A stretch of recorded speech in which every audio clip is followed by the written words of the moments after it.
Hola, ¿qué tal? Bienvenidas, bienvenidos a este canal dedicado a la salud integral. Yo me llamo Raquel y hoy os voy a presentar a una amiga que se llama Alicia Álvarez. Bienvenida, Alicia. Hola, hola Raquel, ¿qué tal? Gracias por estar aquí compartiendo un ratito de charla. Gracias a ti por invitarme a estar aquí. Hoy queríamos hacer una entrevista que nuestro principal propósito es que sea de utilidad a otras personas, bueno, todas las que hacemos, ¿no? Pero esta tiene un toque bastante personal. Em, entonces, bueno, vamos a intentar que sirva al mayor número de personas posible. Alicia es periodista cultural y creadora cultural y es profesora e investigadora. Y hoy viene a hablar con nosotras sobre el burnout, eh, que vas a empezar explicando lo que es, ¿vale? Si te parece, para la gente que no lo sepa o que no esté familiarizada igual con el término así tal cual. Y Ujú. pues ya entramos un poquito más en materia. ¿Te parece?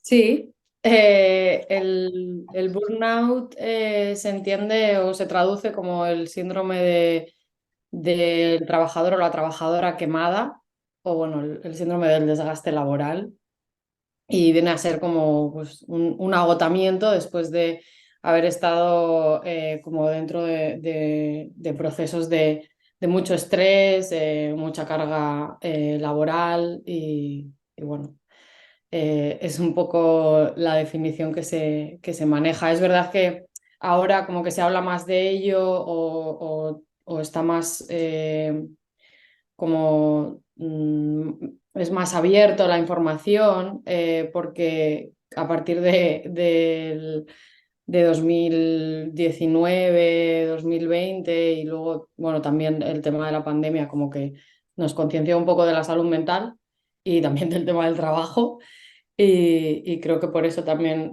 como es más fácil que se hable de ello de otra forma, pero antes sí es verdad que se conocía menos.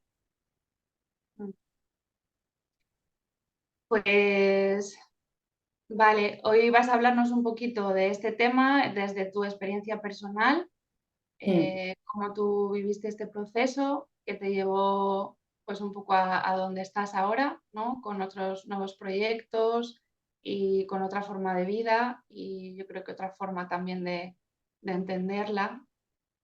Y entonces me gustaría empezar con una frase que tú dices en uno de tus vídeos, de los vídeos de tu canal, que luego hablaremos de ese proyecto, que dice, no ocurrió de repente, lo que más cobijo había aportado a mi vida empezó a resultar punzante.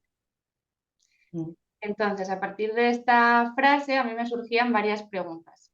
La primera sería que muchas veces asociamos el trabajo al sufrimiento, ¿no? O a veces tenemos esa tendencia.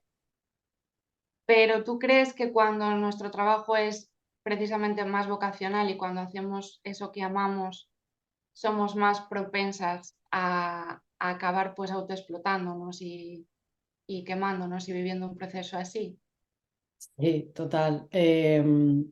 Me costó mucho poner esa frase porque me parecía como mostrarme súper vulnerable, pero en realidad, bueno, yo me dedicaba sobre todo dentro del periodismo cultural a la música y la música era lo que más cobijo me había dado a lo largo de mi vida. O sea, bueno, eso creo que lo puede entender cualquier persona, no solo que se dedique al periodismo musical, sino cualquier persona que tenga una pasión así vinculada a su trabajo.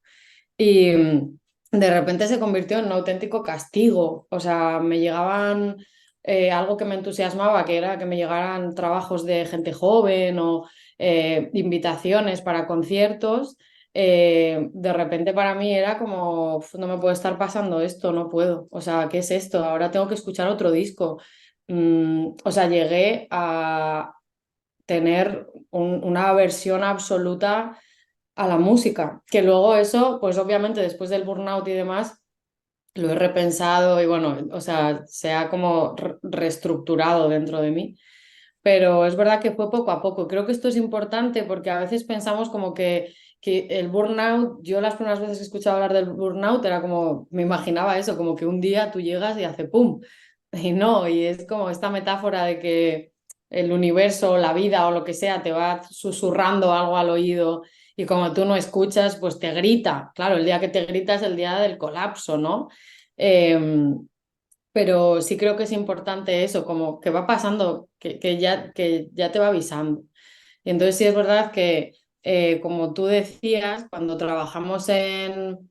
Claro, es verdad que vinculamos el trabajo con el sufrimiento, pero también lo vinculamos a la belleza. O sea, hay una estética de la belleza que gira en torno al trabajo que es brutal. O sea, y ahora como que gracias a estas nuevas generaciones que han pues todos estos movimientos del marxismo cute, ¿no? De repensar lo que las estructuras o las dinámicas laborales desde los memes o desde, pues sí, todo lo que es lo cute o los dibujitos, como que han venido y han hecho otro discurso del trabajo. Pero creo que hasta estas generaciones, la generación Z, por ejemplo, hasta ahí creo que lo que teníamos era, lo envolvía un romanticismo al trabajo y si tú eres una adicta al trabajo, estaba súper sexualizado, en plan, es adicta al trabajo, ¿sabes? La mirada del hombre era como mucho más, pues eso, desde la admiración, porque no paras de trabajar.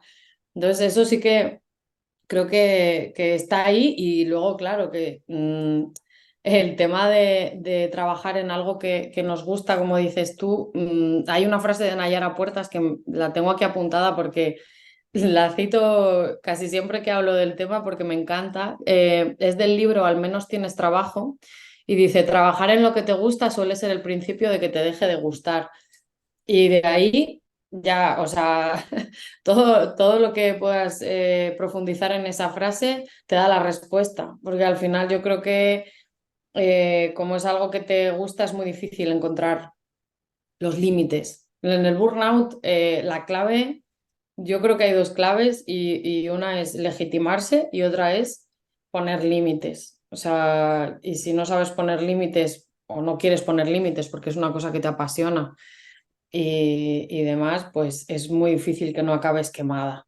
Es muy, muy, muy difícil. Y luego otra cosa que creo que también tenemos ahí como muy romantizada es la palabra vocación, como lo vocacional, ¿sabes? Como que a veces, o sea, si es como, por ejemplo, más tirando hacia el rollo espiritual, como el propósito de tu vida o algo así como más, iba a decir del servicio, pero es verdad que estar al servicio también es muy de acabar quemada, como porque tú te ves como eso, como, o sea, de hecho las profesiones que son así como más del ámbito social o la enfermería, por ejemplo, siempre se dice que es una de las que más tiene, de las que más porcentaje de burnouts tiene.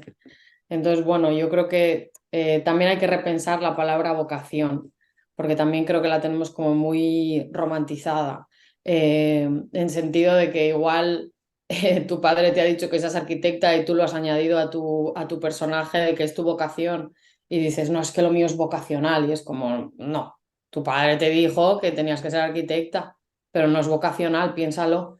Entonces creo que en torno al trabajo hay muchas cosas que tenemos que repensar.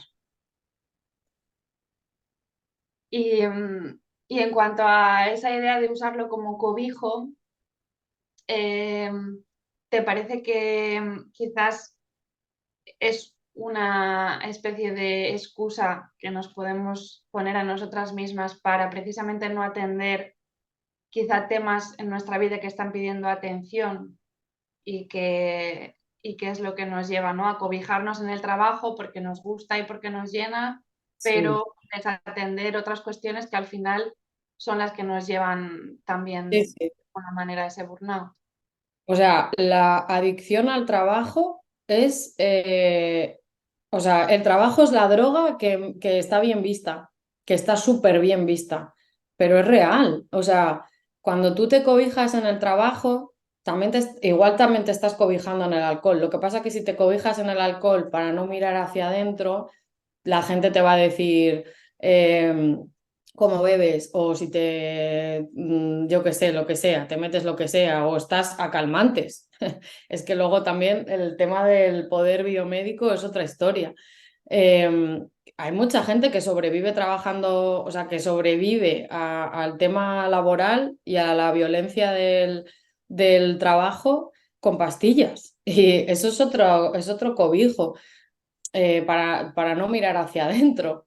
Entonces yo creo que sí, el trabajo es el cobijo que está no solo bien visto, sino que la sociedad te dice, nada, tú aquí, no mires para adentro, que así es como tienen que ser las cosas. Y claro, ¿tú qué haces? Pues cuando tienes un disgusto, un mal día o tal, yo lo he hecho, yo reconozco que he sido adicta al trabajo y seguramente que la mayoría de la gente se puede reconocer en tienes un mal día, yo he pasado malos días, crisis de ansiedad, desamores, duelos, levantándome a las 7 de la mañana porque no podía dormir y encendiendo el ordenador y sintiéndome llena. Me está llenando eso, me está quitando de prestarme atención, es una adicción, o sea, existe la adicción al trabajo, es que basta de romantizarlo también. Y por supuesto estás dejándote tú de lado, o sea, no estás presente, estás subiéndote a un carro y al final es que, claro, luego dices, bueno, si estás produciendo, como que no es tan malo, como si te estás gastando el dinero en... Hay muchísimas adicciones, en ropa, en yo qué sé, en lo que sea. Tú tienes una adicción y te escondes ahí. Pues el trabajo es otra que te quita de mirar para adentro. Y otra creencia muy extendida, que es esta de que necesitamos vacaciones para desconectar, me llevaba también a pensar que a lo mejor también más que vivir, ¿no? Más que una vida, es una supervivencia, porque al final es como, vale, estoy haciendo algo que supuestamente me llena, ¿no? Algo que me apasiona, pero necesito urgentemente parar de hacerlo. Entonces, de alguna manera siento que cuando entramos en esas dinámicas estamos más en una supervivencia que en un disfrute de la vida real, ¿no? Que tenemos muy normalizado. Literal. Es que además, o sea, yo pienso igual. De hecho, claro, o sea, la gracia del capitalismo es que tú te muevas en un estado de supervivencia. No, o sea, que tú desconectes o que tú... Es que aparte, ¿cómo vas a desconectar de lunes a viernes si tú llegas del curro a tu casa y tienes el WhatsApp de la empresa a fuego, con la gente hablando de lo que se va a hacer mañana?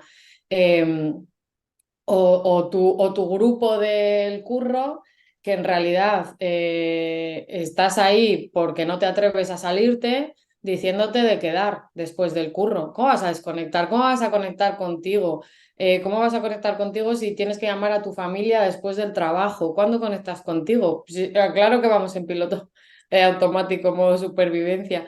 Es imposible ir a otra cosa. No, no es imposible. Es posible, por supuesto. Lo que pasa que la vida o sea, el capitalismo nos lo pone muy complicado para tener un rato para ti, porque al final también está muy demonizado, ¿no? Los estados contemplativos, los estados de no hacer nada, el no hacer nada. Es que ni tú misma te dejas no hacer nada. O sea, ni tú misma, que decir, ni yo misma, ni ninguna nos dejamos estar en no hacer nada. O sea, yo me he visto el sábado pasado súper nerviosa de tengo el día libre, ¿qué voy a hacer? O sea, incluso esto ya es la hostia. En plan, tengo o sea, es que sea de manera espiritual, en plan, pues ahora trabajas la sombra. O sea, rollo, es que no nos dejamos no producir o no, como no tener una, pues eso, una recompensa o lo que sea, de decir, pues no hice nada. Y es que además es que se necesita. Siéntate, contempla lo que sea, o sea, no te pongas ni la tele, ni Netflix, ni nada, es que al final son todo distracciones. Que, o sea, tampoco lo quiero demonizar, pero un poco sí que está como muy bien visto el hecho de que eso, de que tú estés siempre haciendo algo. Entonces, no nos dejamos ni siquiera a nosotras mismas, porque claro, es aprendido también. Se cortó Por por un todo. momento. Sí. Bueno, Sí, yo creo que perfectamente, está. Ángel. Pero bueno, estábamos diciendo, estábamos hablando de la importancia de permitirnos no hacer nada y de cómo muchas veces, incluso cuando podemos permitirnos no hacer nada, lo llenamos de cosas creemos que es para, creo, en mi opinión, es una excusa que nos ponemos de no, esto o bien voy a producir, o sea, voy a aprovechar el tiempo para algo, o bien voy a entretenerme para no pensar en nada, ¿no? Que ahí Sí. es donde entra lo que estabas justo diciendo, yo creo, cuando se cortó de entrar a plataformas a ver vídeos o cualquier otra cosa, ¿no? Y es que es muy incómodo. O sea, esto lo hemos hablado tú y yo a nivel privado muchas veces. Es muy incómodo quedarte quieta, sola, contigo. Yo en su momento, antes bueno, obviamente después del burnout, bueno, obviamente habrá gente que no le pase, pero en mi caso, pues fue todo un proceso eh, de despertar un poco y, bueno, cambiar muchísimo el planteamiento de mi vida. Pero yo antes, o sea, es que no me aguantaba ni yo, no me podía quedar 2 minutos conmigo a solas porque no, o sea, porque el ruido que había en la cabeza yo no lo soportaba. Y bueno, y me pasa a mí, y lo digo así como si, pero esto convivimos con ello y no pasa, o sea, y como que no pasa nada, ¿no? Y bueno, esto se habla mucho desde el budismo, ¿no? Como que esos 5 minutos, o bueno, 5 minutos no, creo que es, incluso en algún momento lo he visto como con tiempos. Hay un tiempo que quizás sea 1 minuto, 2 minutos, de que tú si pasas, esto me voy a remitir a la fuente que es Paramita, el Lama Rinchen. Si tú pasas como X, una secuencia de segundos, de minutos, sola contigo y consigues atravesarla, a partir de ahí lo único que hay es, o sea, apertura, descubrimiento y felicidad. Pero claro, tienes que pasar esa línea y a veces no se pasa. Yo no la había pasado en muchísimos años de mi vida. Claro, tampoco nos enseñaron a vivir o a experimentar la vida desde esa perspectiva. Entonces lo tenemos asociado con algo negativo o con estar ahí ensimismada y perder el tiempo. Sí. También cuando hablábamos esto, de esta forma de vivir, que es un poco sobrevivir, pues pensaba esto de que a nivel cerebral, cuando estamos, o sea, el modo supervivencia es el modo más primitivo, digamos, así como para resumir, del cerebro, ¿no? Estamos operando desde nuestro cerebro más primitivo, que Mm, solamente tiene dos opciones, luchar o huir. mm, Y a mí me encaja muchísimo porque al final ese día a día, o sea, el día a día al que nos vemos sometidos cuando estamos en esa carrera en piloto automático por hacer y llegar a todo, ¿no? Es, de alguna manera es una lucha. Y luego el momento del descanso, muchas veces lo convertimos en una huida, que son esos momentos en los que necesitamos entretenernos. Entonces, al final no salimos del modo eh, es como que no somos humanos de alguna manera, porque nos quedamos en nuestro cerebro reptil, ¿no? mm, Que solamente lucha o huye. Y al final nos mantenemos en el miedo, que es la clave también para mí. Y entonces te quería preguntar desde ahí ¿cómo crees que influye el miedo en el proceso? O de qué maneras a lo mejor tú sentías que estabas huyendo o luchando? ¿O cuáles eran los miedos que más te influían a la hora de seguir ahí a pesar de que sentías que no mm, estabas bien? mm. Eh, O sea, para mí, o sea, el miedo, claro, lo rige, al final nos regimos por el miedo. El piloto automático es miedo, al final. Y para mí era como, es lo que dices tú, como tenía las dos partes, ¿no? Era una lucha conmigo misma me estoy refiriendo un poco a la etapa antes de colapsar y que me dieran la baja y demás. Era una lucha conmigo porque yo quería encajar, yo quería seguir siendo esa tía que curra de lunes a domingo y además, que esto es una cosa muy importante, que se ve, que lo performa en redes, porque yo me dejaba ver de lunes, no me dejaba ver, sino que grababa muchísimo de las cosas que iba haciendo, porque también, esto es otro melón, el tema del periodismo musical, cultural y que la gente te vea haciendo cosas para que luego te llamen de otros sitios y te contraten o lo que sea. Eh, Era un gran hermano eso y era un gran hermano laboral, o sea, como continuamente performando ese papel de la tía que no para de trabajar. Y entonces era una lucha conmigo por la mañana porque yo no, las semanas antes, o sea, yo no dormía y por la mañana para mí era un cuadro enorme el ir a currar. Y claro, esto conecta con lo que decíamos antes.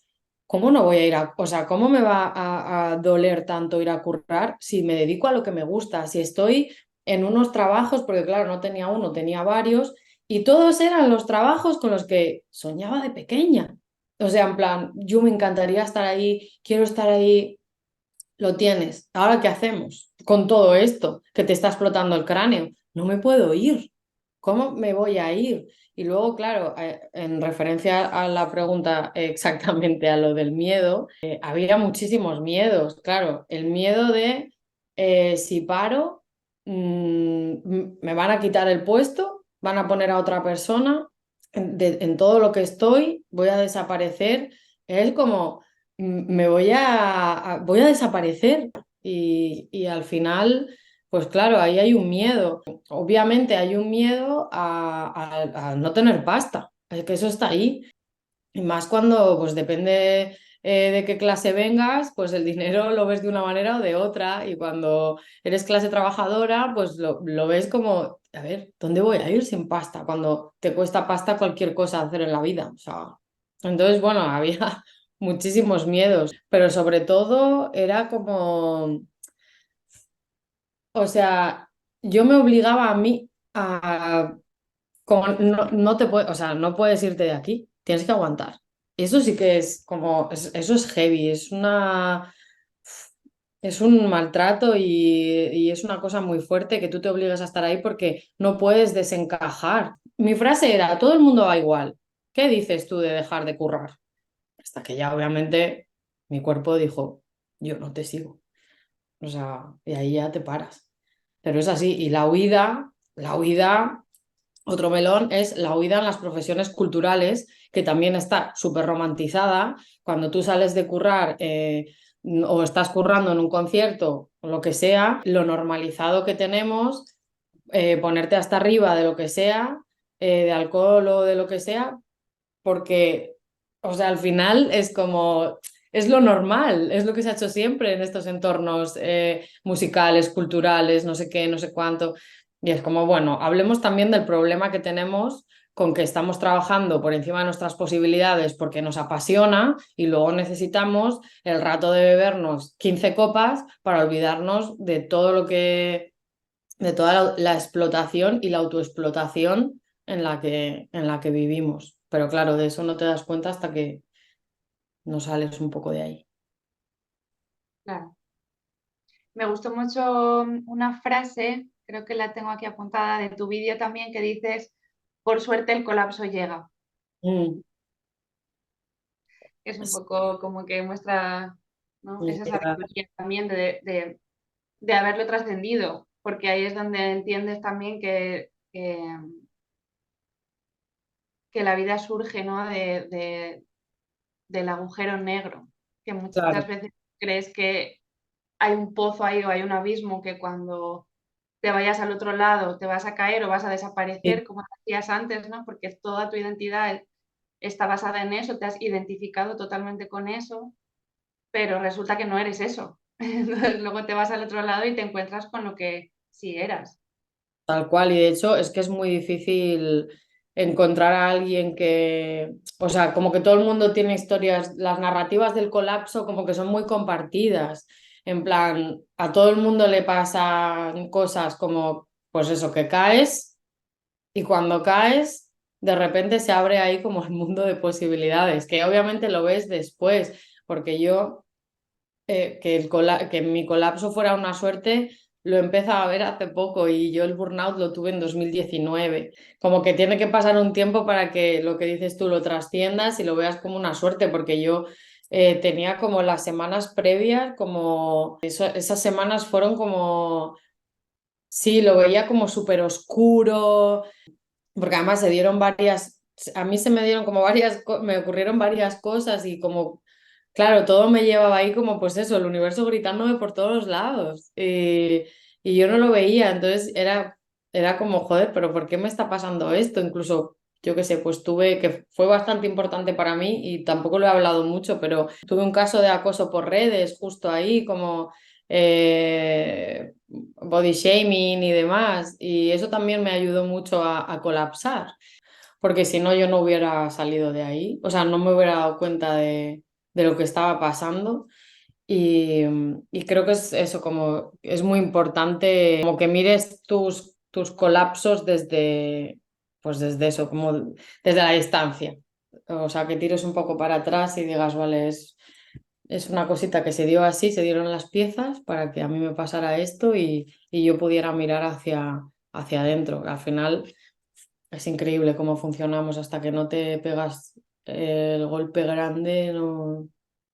Bueno, pues así es. Sí, muchas veces lo necesitamos. Ali, ¿y qué relación, si es que la encuentras, hay entre el género y el burnout? ¿Afecta más a mujeres? Sí, literal. Yo cuando empecé con esto, o sea, cuando me pasó, empecé a investigar mogollón sobre el tema, a leer muchísimo sobre el tema, porque esto es una cosa que sí que quería decir que para mí fue súper sanador encontrar relatos de otras mujeres que les hubiera pasado. Y de hecho, o sea, era como, justo cuando me pasó, para mí lo que me liberaba literalmente y lo que me hacía estar bien era escuchar a otras mujeres hablar de esto. Y al final, pues eso, es como que muchos relatos que coinciden contigo, lo de las identidades compartidas, como que te ayuda mucho bueno, pues a darte cuenta un poco de lo que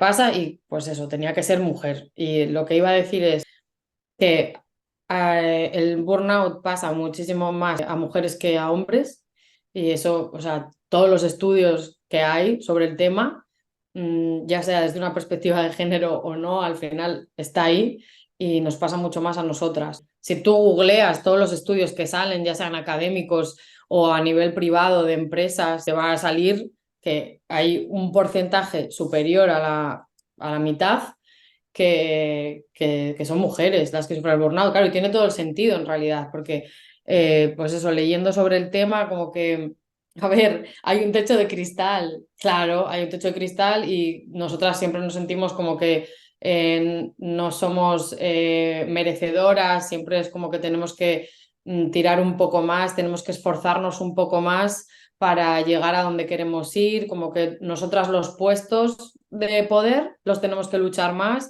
pero claro, es que esto también es lógico cuando tampoco hace falta leerse Caliban y la bruja, ¿no? De la Federici, pero la historia nos ha enseñado que nuestro trabajo no vale. O sea, todo el tema de los cuidados, las tareas en casa, las tareas domésticas y tal, que se siguen sin reconocer como trabajo, aunque el marido esté cobrando el dinero gracias a que la mujer está trabajando en casa y está cuidando a los niños, si no, no podría. Como seguimos ahí, pues, o sea, entre otras muchas cosas, es como que eso lo arrastramos mucho y aparte, pues eso, que de nosotras siempre se duda mucho más luego aparte, claro, el tema familiar, o sea, nuestros cuerpos reproductivos. Otra vez se ha No cortado. tengo cobertura, sí, sí tengo. Ahora, ¿Ha ahora sí. cortado? Se ¿Ahí? cortó un Vale. cachito, pero bueno, sí, estabas hablando de que básicamente todos los datos, Sí. o bueno, algunas de las causas que se proponen, ¿no? Desde las ciencias sociales y demás, pues tienen que ver con eso, con que al final Sí, la mujer le cuesta más, tiene que asumir más cargas, es menos exacto. reconocida, etcétera. Y se ha vuelto a cortar. Bueno,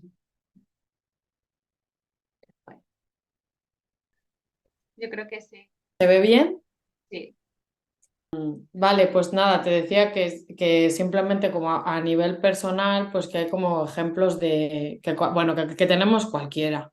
Ejemplos de que, pues eso, a los hombres de nuestras empresas les han tratado mejor o les han dejado pasar por determinadas. O sea, yo he estado en reuniones donde se ha cuidado la salud mental de algunos compañeros. En plan, se ha dicho, no, esta persona no va a hacer esto porque es cargarle mucho. O sea, y cuando tú estás con el agua, en plan, me puto muero. Pero, pero eso también porque, bueno, porque al final nos ven como, pues quizá muchas veces como lo que, como la imagen que damos, como jodidas todoterreno que podemos con todo y que no nos permitimos fallar, que eso es una de las cosas que creo que nos hace más daño. Fallar, Incluso, no es fallar, obviamente, pero tú lo sí, ves pero como... para nosotras sí, claro, sí. Sí, todavía queda mucho caminito por andar ahí, a pesar de que, bueno, estamos en ello, pero Sí. aparte también, porque somos también muchas veces nosotras las que no nos permitimos, porque tenemos esa cultura ahí interiorizada de que, pues eso, tenemos que poder con todo y ser perfectas en lo laboral, en lo familiar y en todo. El perfeccionismo, una lacra, o sea, una lacra que nos afecta muchísimo a nosotras. Yo recuerdo cuando me pasó el burnout, fue como, o sea, mi sensación era, soy mediocre, en realidad soy mediocre, o sea, va a quedar como muy de bajón esto, pero es que en realidad lo veía así, tipo, estoy rota, eso eran mis ideas, estoy rota o me he roto ahora.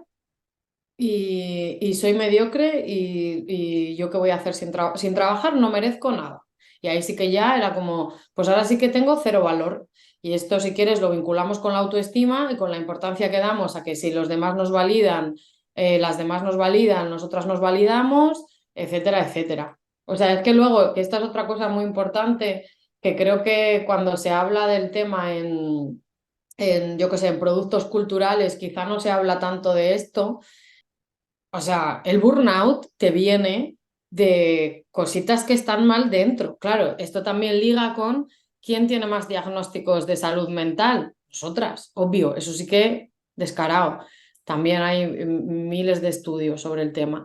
Entonces, ¿qué pasa? Que claro, o sea, cuando tú petas, o como lo quieras decir, es que viene de algo. O sea, es que tú no eres adicta al trabajo porque te ha caído una luz, ahí estás tapando algo. O sea, tú eres adicta al trabajo, ya digo, igual que eres adicta a lo que sea, de alguna manera. Lo que pasa es que el trabajo se esconde mejor porque es una cosa que está súper bien vista y no pasa nada. Incluso más allá del género que hablábamos, yo veo también una cuestión estructural que nos afecta a todos los géneros, que es la propia dinámica del sistema, o sea, del capitalismo en sí, que para Mm. mí es un maltrato en toda regla. O sea, yo esto lo reflexioné también después de experiencias personales vinculadas al maltrato y me di cuenta de que al final no es o sea, no son actitudes, ¿no? Como esto del el premio y el castigo, la dinámica del maltrato de la que siempre te hablan y demás. No es una actitud que casualmente tienen X hombres porque están locos o porque yo qué sé qué, porque les han educado así. O sea, al final es un reflejo del propio sistema, que es cómo se comporta con nosotros. Es decir, el sistema sería eh, el maltratador y toda la población seríamos la víctima. No me gusta decir la palabra víctima en realidad, pero ¿no? O sea, al final funcionamos así, con premios y castigos, ¿no? Un poco dentro de esa dinámica que te está alienando constantemente y que de alguna manera te da como un caramelito de vez en cuando para que sientas Sí, que ay, qué bien, ¿no? Me lo merezco y, ¿no? Que ya puede ser un sobresueldo, puede ser unas vacaciones o puede ser X éxito en tu vida laboral. Pero al final es la misma dinámica y claro, por eso pienso que también nos cuesta salir. O sea, es como salir de una relación tóxica, que sí, sí. aunque que obviamente siempre nosotras o nosotros, nosotros siempre tenemos el poder, ¿no? De salir. Pero primero tienes que ser consciente, para empezar, de que estás dentro y de que no estás bien ahí. Luego Mm, tienes que reconocértelo a ti misma, que no es tan sencillo, porque es un poco como admitir, es que soy imbécil, o sea, estoy aquí dentro de una situación que no me hace bien y yo sigo aquí, entonces, ¿qué es que soy tonta?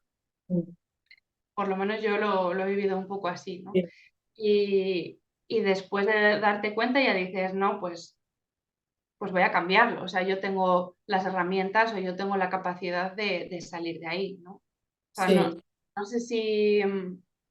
no sé si tú lo viviste un poco así o aunque no lo vieras así, pero como, ¿qué es lo que te ayudó a salir, a tomar la decisión de, no, no, yo me salgo de esto y doy el paso? Me parece muy guay el vínculo entre trabajo-familia, o sea, o relaciones interpersonales, pero, o sea, en muchos libros de crítica a la sociedad del trabajo va muy vinculado a la crítica al concepto de familia que tenemos. Es que es súper arcaico. Las dos ideas que tenemos de trabajo y familia, que muchas veces, bueno, cuántas empresas o sea, se consideran como, sois como mi familia o la casa. No, vas a por pasta, o sea, vas a por pasta, no se te olvide. Bueno, no, yo qué sé, hay gente que igual no. Pero bueno, el caso, que creo que es muy importante como verlo, o sea, ver ese vínculo, porque al final está súper unido. Y yo esto me di cuenta sobre todo cuando empecé como a investigar y a leer y a ver documentales y demás, que fue lo que a mí un poco, además de la terapia y como el tema de la espiritualidad, que puedo decir que se me puso en el camino más que nunca. Bueno, más que nunca no, se me puso en el camino porque yo no era nada espiritual, o era muy poco. Después de tener el burnout, claro, tiene todo el sentido. Es cuando tuve tiempo para parar y mirar un poco, muy a mi pesar al principio. Pero sí, y luego es muy importante que perpetuamos muchos roles que están totalmente caducos, como ese rol de director, como malévolo, ¿no? Y que si, o sea, ¿qué coño es eso? ¿A qué juegas? ¿Qué estás representando? ¿Qué película has visto? Y lo seguimos haciendo. En plan, tú como, si te ves como dirigiendo a un equipo o ves a otras personas, como que tenemos muy normalizado el rollo de que te eche la bronca, no sé qué. Bueno, que tenga mucho del rollo narcisista, ¿no? Esa persona que está al cargo de muchas personas, eso es así. Y entonces como que hay ciertas dinámicas que yo creo que nos reiremos de ellas en unos años, pero que tenemos como muy interiorizadas, pues eso, de que tu jefe te grite en una reunión o algo así, ¿sabes? Como cosas que pasan y que no deberían de ser así. Para mí esto, y ahora voy con la pregunta, pero es que me parece muy guay y no sé si luego, por si acaso se me olvida. Hice un curso en el Instituto de las Mujeres sobre emprendimiento rural, que bueno, se lo recomiendo a todo el mundo. Y, y me fascinó porque las mujeres, y esto lo conecto también con el tema del género que hablamos antes. Yo creo que el repensar el trabajo o la sociedad del trabajo pasa mucho por nosotras. Pero vamos, es de lógica, por lo que hemos vivido a lo largo de los años, es normal que seamos nosotras las que también podemos estar en determinada perspectiva. Y me pareció increíble que la mayoría de tías que había en el curso, es un curso que se hace online, la máxima de su empresa era los cuidados en el centro. Los cuidados en el centro, y si tú tienes problemas de que estás quemada, lo dices. Y tú en tu cumpleaños tienes el día libre. Y tú si tienes hijes, pues repensamos el espacio de trabajo. O sea, para mí era como, ¿dónde estoy ahora mismo? ¿Qué está pasando? Porque no conocía, como no había coincidido con tantas mujeres hablando sobre el trabajo. Y me pareció brutal, o sea, de hecho en una de las clases recuerdo una chica que dijo como, eran de las primeras clases y dijo como, buf, yo estoy viendo que este temario es muy duro y ahora mismo es que estoy a cuidarme a mí y necesito otros tiempos y me pareció brutal, o sea, como, esto es algo que yo nunca hubiera dicho y que ahora mismo me lo guardo de herramienta porque igual en algún momento me toca usarlo. Bueno, en fin, que creo que eso, como que seguimos perpetuando ciertos roles y que hay que repensar todo esto. Y entonces la pregunta sobre como que me hizo a mí dar el paso, en realidad no tengo ni la menor idea de cuál sería el desencadenante porque yo simplemente no podía más con mi vida. O sea, no, recuerdo que fue una tarde, bueno, ya llevaba como 3 días llorando sin parar en el trabajo. Yo creo que esto igual le puede ayudar a alguien que quizá esté un poco en esas. Lloraba desde por la mañana hasta por la noche. Hice un programa, tenía muchos trabajos, ya digo, y no quiero culpabilizar a ninguno de los curros que tenía porque para mí en ese momento eran auténticas bendiciones. Pero tenía un programa en directo porque recuerdo que fue ahí justo después de terminar ese programa, no sabía llegar a mi casa. Y además es que era viernes, porque es como ellas tienen que, por lo menos si te vas a un burnout, que sea habiendo cerrado la semana. Y, y el viernes por la tarde, pues no podía caminar. No, o sea, estaba en el Borne en Barcelona y no sabía llegar a mi casa, al Eixample. Y entonces, bueno, pues ya nada, contacté con mis amigas y tal y cual, pero lo que vengo a decir es que ya la semana antes no paraba de llorar y no sé cómo, bueno, pues eso, me dieron la baja, por más que quería currar, no podía y entonces, pues como que el camino me llevó solo y entonces, pues ya cogí baja, yo pensé, en 2 semanas estoy otra vez lista, pero no. Entonces me fui quedando y fui leyendo, y esto me ayudó mucho, lo que lo he dicho antes, leyendo libros que hablaban del trabajo como lo que es un problema para la salud. Tal y como está planteado, es un problema para la salud mental. Y eso me ayudó muchísimo, y sobre todo eso, como gente conocida que había pasado por un burnout. Claro. De hecho, tenías algunos libros por ahí, ¿no? Me dijiste antes Sí, para recomendar. es que para mí fue súper importante, o sea, este de Jenny se va a leer al revés, No hace seguramente. nada. Eso, eso. El Cómo no hacer nada de Jenny Odell es increíble. O sea, para mí esto fue terapia pura. El problema del trabajo de Kathy Wicks es brutal. Y por supuesto, cosas un poco más, o sea, como más teorías hacia la abolición del trabajo, o por lo menos a la abolición del trabajo tal y como está ahora, que yo por supuesto estoy ahí en plan, por lo menos así no podemos seguir. Manifiesto contra el trabajo de Grupo Crisis, el derecho a la pereza de Paul Lafargue también me encantó, y antes lo he citado, el Al menos tienes trabajo de Nayara Puertas, también muy guay. Esas son mis recomendaciones. Bueno, Recomendaciones. Lauren Berlant, El optimismo cruel. Este sí que es como más o sea, tiene partes de trabajo, pero también es como que yo creo que al final es que es lo que hablábamos antes, de ese vínculo entre la familia y el trabajo, que es que al final son dinámicas muy parecidas y muy tóxicas. Ali, ¿algún consejo más así tienes por ahí que puedas dar a una persona que esté ahí como a punto de no poder más? Esto sí que lo he estado dando vueltas, porque a ver, ¿qué le puede servir a alguien? Y en realidad Es que yo creo que hasta que no te, o sea, para mí lo que más me sirvió en ese momento fue tener gente que me, estamos aquí para lo que sea. Como lo que sí creo que es muy importante es validarse.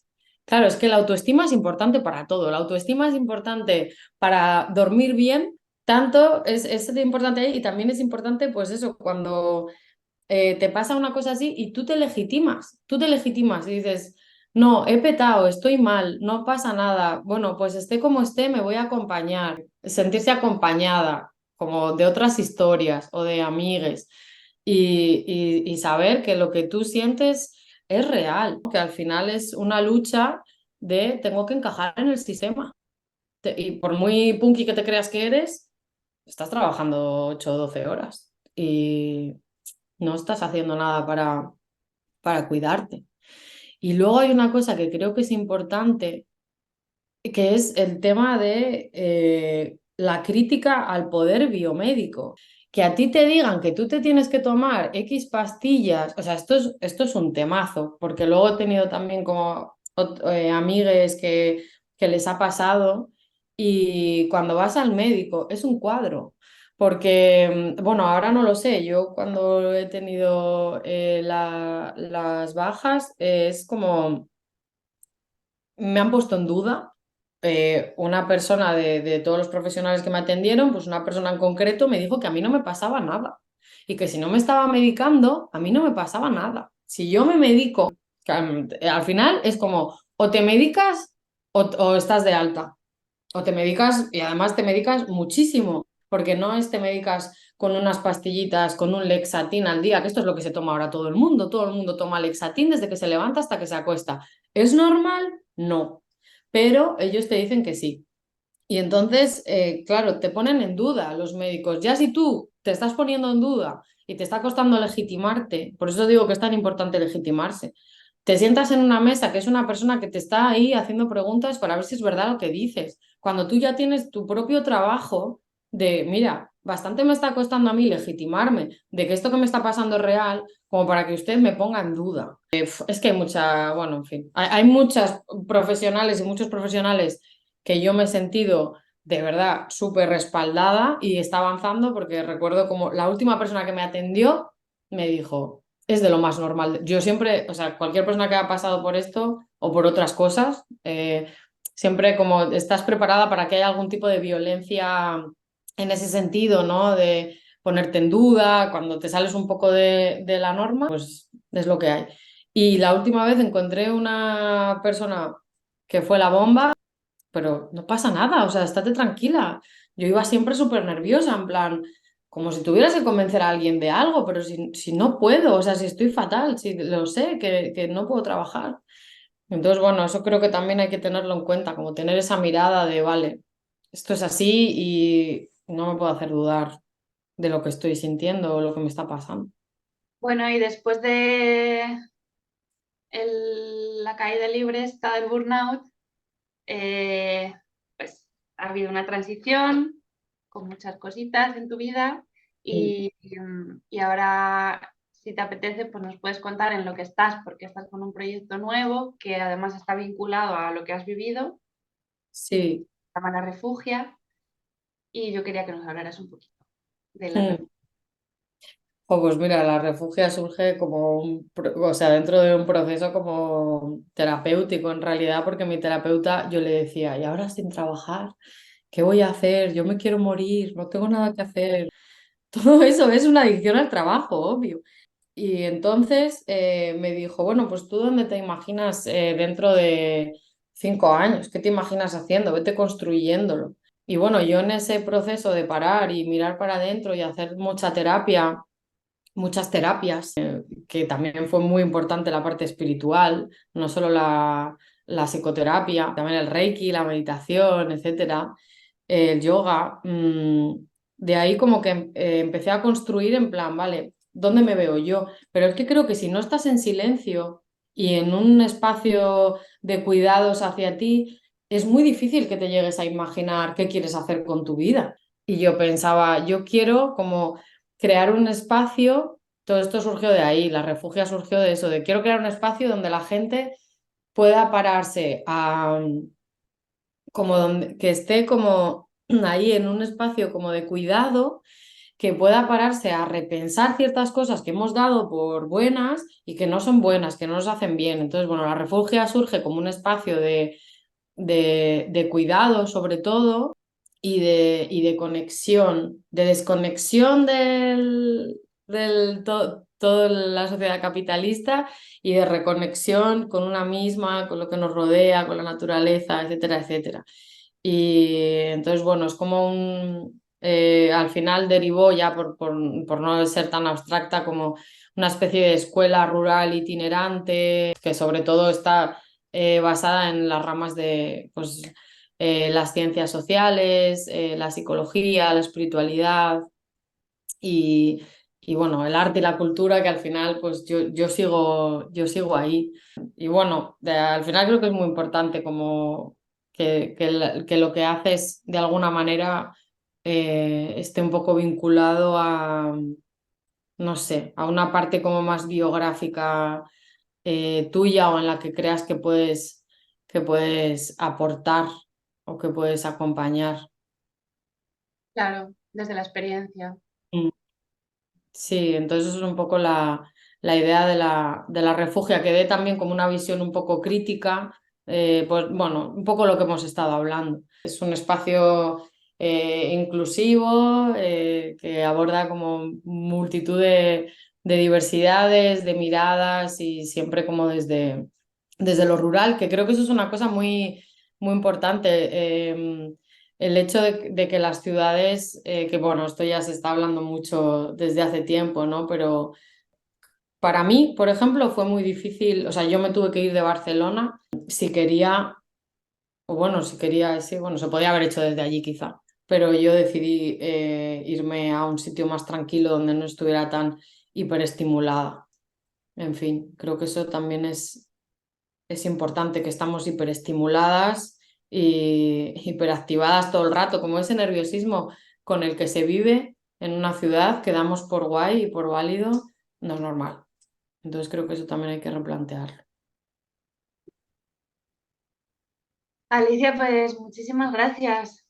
A ti, joven, muchas gracias. Espero no haber sido muy chapas. No Que ha me sido nada emociono. chapas. Has hablado de muchas cosas muy interesantes que además dan para mucho más, todas ellas. Pero bueno, yo creo que con lo que has contado sí que puede servir, ¿no? De ayuda, que al final es un poco el objetivo. Pues transmitir esa idea de que no estamos solas en los procesos, de que hay muchas otras personas que lo han vivido, lo están viviendo o ya lo han transitado Sí, y cada una desde el puntito así del proceso en el que esté, pues puede ir ayudando a las total. y al final creo que eso es lo importante. Sí. Pues bueno, cuando edite el vídeo, voy a meter un cachito de uno de tus vídeos de la refugia que habla Vale. sobre burnout y que me gusta especialmente.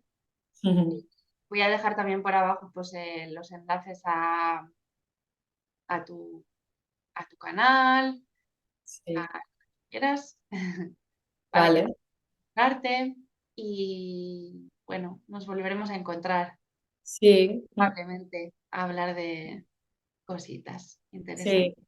seguro. Muchas gracias a ti y muchas gracias por tener este canal, Raque.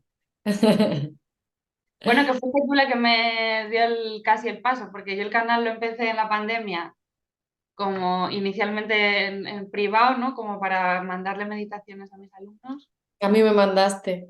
pero no me atreví a ponerme ahí a grabarme y fue gracias a la entrevista que tú me hiciste que dije, venga, ya este es el paso y qué más da, es que forma parte del trabajo con la autoestima también. A veces nos tenemos que empujar un poco Sí, unas a otras, es la labor, o sea, y es súper bonito también. sí. Así que gracias a ti también. Gracias, Raque. Qué muy gordo. Chao.